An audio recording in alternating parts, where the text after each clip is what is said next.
Has President Trump amassed too much power, or is he simply doing what other presidents have done to shape their party's future by removing perceived internal agitators? The national political media all too often sensationalizes stories without even a shred of context simply because it involves President Donald Trump. Reporting always tries to shape the way the public views every action taken in a negative light or a questioning manner of whether it is beyond the powers of his office. Many times, there is a precedent shown that was purposefully ignored by writers who praised prior presidents for doing the exact same thing. There is a need for a level of consistency and at the very least an acknowledgement of the historical context of certain actions, even if you disagree with the policy that you intend to report on. President Trump is not the first president to support primary opponents of incumbent Congress leaders with the hopes of seeing a more friendlier figure amongst the pool of fellow party members. It actually is a smart strategic approach to trying to find team players to help advance their agenda. Politics is a team endeavor, where policymakers must balance independence with cooperation when it is needed. So, let us discuss the important current events in our governing and policy space in a comprehensive and objective manner that gives real perspective. There is a clear shift of people preferring to live under the laws and economic conditions of red states over the blue states they may have grown up in.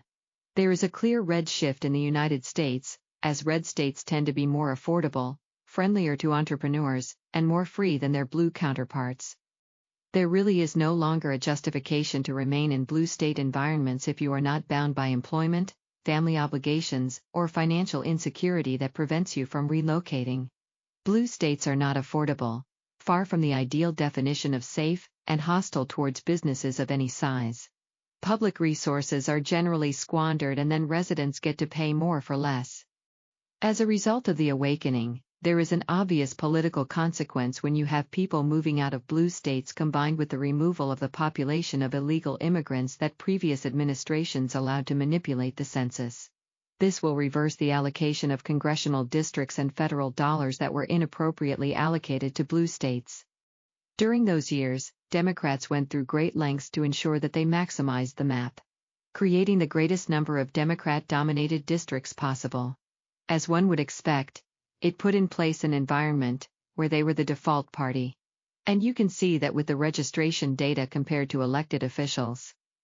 With the change of demographics and removal of those not legally here, there was a need to correct the bad public policies and align it back towards what actually exists.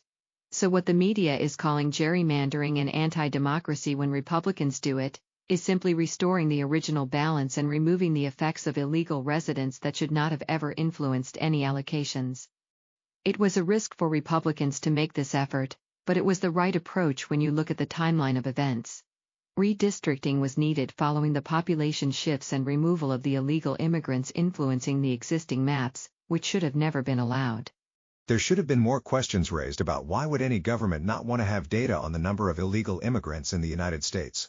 Why would any government not want to know how many people it allowed into our nation, especially if they are doing so with goodwill? They would want to be able to say that they protected this many people from persecution from their oppressive socialist governments. But policymakers did not want to do that because they wanted to remake our democracy in the middle of the night, placing people who were here illegally to influence the outcomes for countless American communities. Combined with the amount of money that has been diverted to their political campaigns and supporter base, there was a clear campaign to transform America by altering our democracy. Protecting our democracy has been a slogan for too long, and the media has raised alarm when Republicans do anything that is the obvious path, and are far quiet when blatant acts are being done by their preferred politicians. They did not even question who was running the country when it was clear we had a severely challenged person in power. Republicans redrawing maps to better reflect their state makeup with the removal of illegals is what all states should be doing. We do not want the puppet socialist-style fake democracy where elections are just a formality. That is what Democrats want to happen through the use of illegals, diverting taxpayer dollars to fund their campaigns, and corrupting social institutions like the media, public unions, and curated academic environments to give them an advantage. We have to be careful with the disinformation that progressive candidates are spewing. There is always a great level of projection and deflection. They want us to scrutinize others when it is their actions that are raising legitimate questions. Why are more people not pointing out that the party is quick to call Republicans fascists as running a Senate candidate with a fascist tattoo? Politicians have to decide when to stick to principle, their constituents' interest, and their party leadership's demands. If the wrong decision is made, then voters will decide to align with the new candidate flush with party funds and the support apparatus to win and become the reliable vote the powers that be wanted. That is what happened with Thomas Massey, who stood against the Republican Party all too often and on issues that Republican voters felt were important. At times, his opposition seemed personal, not principled, and did not make strategic sense. And some of his stances were not well reasoned. So, there would be an appetite for change when there is an unreliable vote on important issues that voters heavily support. Now, there are some comparing what Trump and Republicans did to oppose Massey to what Democrats are doing to Pennsylvania Senator John Fetterman. Except Fetterman has not really done anything egregious to his party other than speak with common sense. Fetterman has shown the ability to demonstrate reason and rationality for a senator doubted to have the ability to function. Political independence is something refreshing at times, and it is generally far more accepted in the Republican Party than in the current version of the Democratic Party. Members of Congress are two elected officials representing populations of Americans who cast their ballots for that leader's approach, leadership, and policy ideas. But there are times when the needs of the broadest population of Americans can conflict with their supporter base. Sometimes, in the case of Massey, it seemed like it was personal, not political strategy, and the voters made it clear by a pretty significant margin that they wanted change from his brand of leadership. For many young Democrats out there, they may not recall that their party used to have a more intellectually diverse representation that tried to keep the party from the progressive hell they are currently in. But those blue dog Democrats were pushed out of the party in favor of more progressive sympathizers. They may need to recall how campaign dollars were withheld from elected officials who did not get along with the broader coalition of the party's objectives. Therefore, those who could not fundraise adequately, did not possess the political machines entrenching them, or have a stellar and popular record would fall to one the party preferred and secured loyalty through campaign funding. Politics is a team game, a common Democrat phrase, but it is really non-partisan. Both parties do the same. What is important is whether the differences in opinion align with the people or against the people of the districts that will be impacted. Sometimes outsider interests supporting the broader party objectives can ignore or suppress local needs and wants. We will not have seen the last of redistricting or the removal of political candidates unable to go along with the broader coalition. There will always be population shifts that will require redrawing of our congressional maps. But the manner that it is done should be consistent with the laws in place and not simply a political reaction. All those complaining about the Virginia situation are purposefully being misleading and ignoring the facts, which the Supreme Court of Virginia did not ignore. Then to criticize the Supreme Court's decision to not intervene is completely and purposefully naive. Interesting to look at the misfilings and flubs during the process. We need to elevate our politics, and not give power to those that thirst it, but are not willing to earn it. Now, let us discuss the headline issue, which is the autopsy report that is being widely attacked. Transparency in politics is a good thing, and it can help a political party and their pool of candidates going forward, especially when the issues and problems the party faced were clear as day. Every political party goes through periods of ups and downs, times when they fail to connect with the public and times when there is close alignment. The important part is being able to be honest with the people who are staples of your base, not simply because it is the right thing to do, but because it confirms acknowledgement that you are on the same page, that the people leading the party, fielding and vetting candidates, and shaping the party's policy ideas are seeing what the base is asking for. The reasons why Vice President Kamala Harris did not win in November 2024 were pretty apparent. She did not do enough to establish herself as a candidate, what ideas that were unique to her, if any, and what she would have done differently than Joe Biden, not just President Donald Trump. She was dealt a tough task, but she did a lot to contribute to her own failure with a high price tag. The party took the easy way out. Joe Biden did stay in the race too long, but he was able to do so because Democrats were so willing to go along with the lie that he was a functioning president that was leading our nation, when he clearly was not. They peddle lies to the media, who rarely tried to confirm what many rational Americans already knew was the case. They went along with the lie, and then when it was clear as day to the American public on that dreadful early debate that they called for, everyone pretended to be shocked at what they saw. Now, they are going with the easy way out by blaming the person who is unaware that he is even being blamed. Yet, they still have him go around giving speeches. Joe Biden was a major problem as he was the president of record, an extremely poor record that was indefensible. But Harris still chose to defend that record and not show any gaps in opinion, despite it being clear and obvious that there were frictions there, and Biden may not have held her in high regards. They want to say that they did not go negative enough on Donald Trump, but the voters already knew all they needed to know about Trump. The media was more than happy to provide an open platform to anyone having negative statements about Trump. So it was not really an issue of being even more negative. They did not ignore the tea leaves and did not have a real plan when any rational person knew they were in a situation where a backup plan was extremely important. For some reason, they seem to look fondly at the overall Biden era when most Americans agree it was a clear mistake. It is one thing to have to persevere through challenging times because there is a greater good taking place or that may occur. But, for almost every moment of Biden's time in office, there was no payoff. Just a great level of general incompetence, lack of clear leadership, and questionable policy approaches and no net benefit.